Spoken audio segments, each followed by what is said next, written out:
I want you guys to meet someone. Tuesday is my sourdough starter, as named by one of my daughters. So I finally took the plunge and got into sourdough making. Well, I first started by making the starter. I'll link a video as to how I made the starter. It took me 7 days. I've been feeding her and she's been dabbling consistently since the 7th day, so meaning she's ready to be used. Well, anyway, so today on my first time series, I'm going to make my first sourdough loaf. I'm very excited, a bit nervous, but let's do this. I've gone through so many recipes online and I've settled on this one. This one is a video on Tasty and it's the simplest I've seen so far. And yeah, let's get started. Starter. So step one, I'm starting with 400 grams of warm water, so lukewarm. To the warm water, I'll add 100 grams of my starter. This is active starter. I'd fed her yesterday night. Then give it a good mix. Then 400 grams of bread flour. The flour I use is Maisha.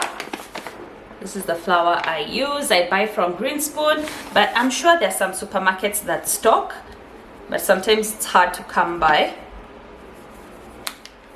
400 grams of whole wheat flour. Again, this is also Maisha. Oh, not 400, sorry, 100 grams. I've seen a bunch of fancy dough whisks online, but I don't have one yet, so I'll just go in with my hands. Give it a mix. The aim here is just to ensure there are no dry pieces of flour, so it's just to mix, nothing fancy. And I'm using my spatula to just tidy up. Now that is done, I'm going to cover with a clean cotton cloth and then set somewhere warm for 60 minutes. So it's been 1 hour. Now I'm going in with salt and water. Then mix it all up until I don't feel the salt granules anymore. Then now I'll do something called stretch and folds. I'm going to do 8 of them. So I stretch, fold, rotate. It's the second one. I'm trying my best not to tear. 4, 5, 6, 7, 8. Then when that is done, supposed to lift the dough like this, then turn it, then tuck. Okay, not bad. When that's done, cover and then put again one place for 60 minutes. And 1 hour is done, so we're going to do another round of stretch and folds.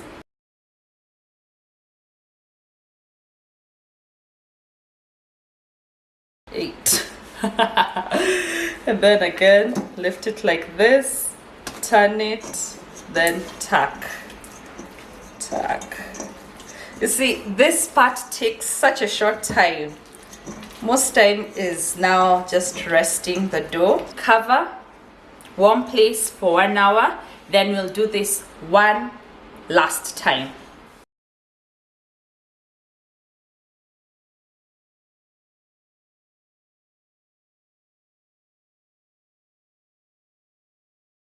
Then cover, then rest for 60 minutes. Okay. It's been another hour. Look at the bubbles. So now we are doing the pre-shape. Supposed to lift, fold it on itself, like 6 or 7 times. 2, 3,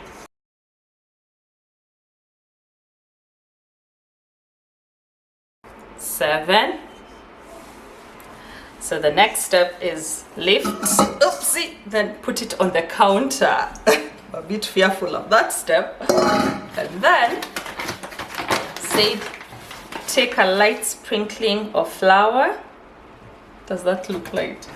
Then go this way, this way, this way. Ensuring the top doesn't break. This is good. And then another light sprinkling of flour. Then let it rest for 30 to 40 minutes. I don't have a banitone or a proofing basket, so I'm using this glass jar. Then I put a cotton cloth, then I've dusted with some flour. So now let's do this. Oh, why is it torn?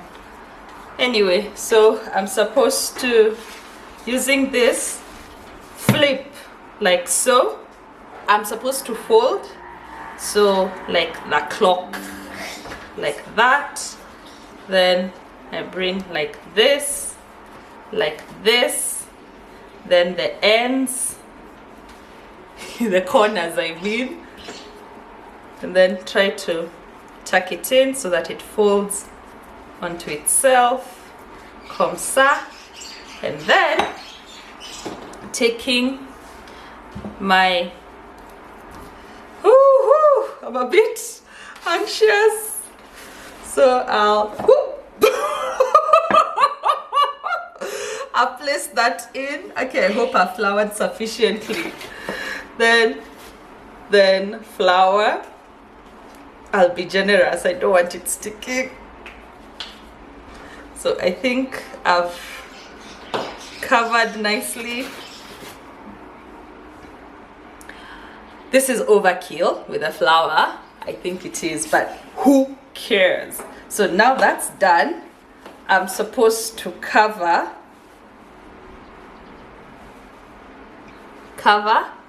and then make sure this doesn't touch the dough, and then now put it in the fridge to rest overnight. Well, not resting, the cold ferment, cold proofing. Anyway, see you tomorrow. It's day 2, so now we're going to make the bread. I'll start by preheating my Dutch oven. So I'll put it in the oven that's preheating, and it should preheat for, they say 30 minutes. I know that's a long time, but let me put that in the oven. And then once it's preheated, we'll put our bread and we can bake. Here's our bread. So yay. Supposed to take some parchment paper. It's scared. Then I flip. Whew. Okay, please come out. Ooh, I need to remove it nicely. Doesn't tear. It's stuck a bit, guys. It's stuck. It's tearing. Though I used a lot of flour. This is disastrous. Oh my. So now I need to score the bread. I don't have a bread lamb. That's like the razor blade on a stick. So I'm going to use scissors.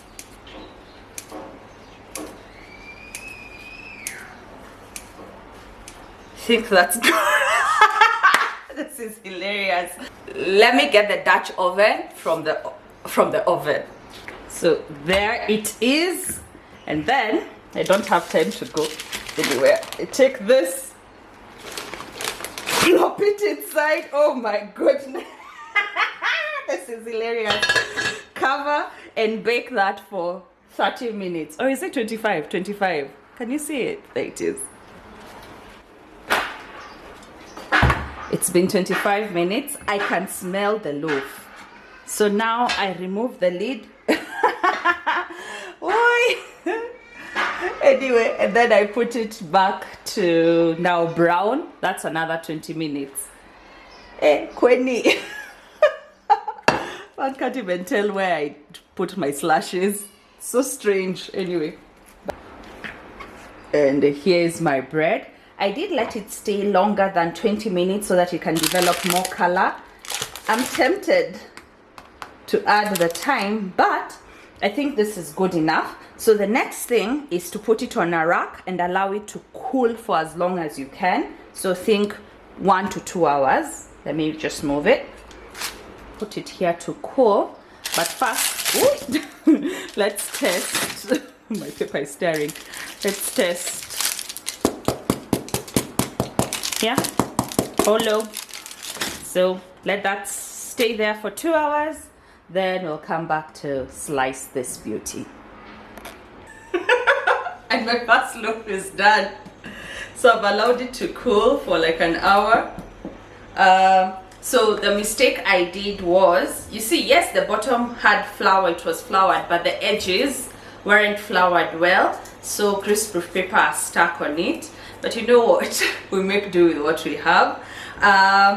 Since again, I don't know how I forgot to lightly flour the top so that when I do the scoring, one can clearly tell where it has been scored.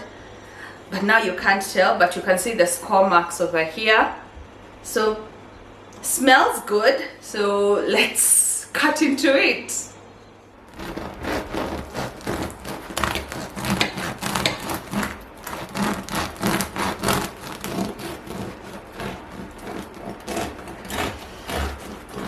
So we're using a bread knife.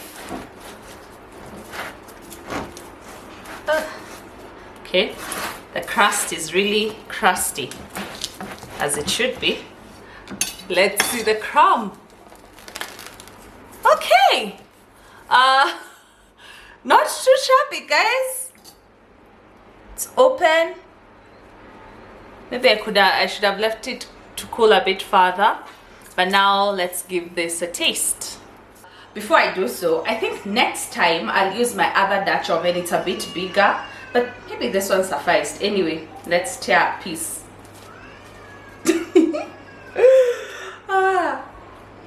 When you smell it, you can smell that sourness, like there's that smell.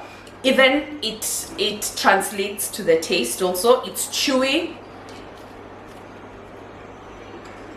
The crust is crusty, as it should be. It's very delicious. I like it. I'm looking forward to hear what my children will say in regards to the taste, because the taste is different from the kawaida bread you buy from the supermarket. I love it. I'll definitely, of course, this is just the start. I'll make more and more sourdough. There's so much sourdough in my future. I'll learn from what the mistakes I've made today, like the flouring of the parchment paper, so that some pieces are not left with the paper, so like here one can't eat, but here's the bread itself. Thank you so much for watching. If you've gotten to this far, don't forget to give this video a thumbs up. I'll leave a link to the recipe I used to make my first sourdough loaf. I'll also link my Instagram where you'll see how I made my sourdough starter in 7 days. And from me, Gatwewi, kwaheri.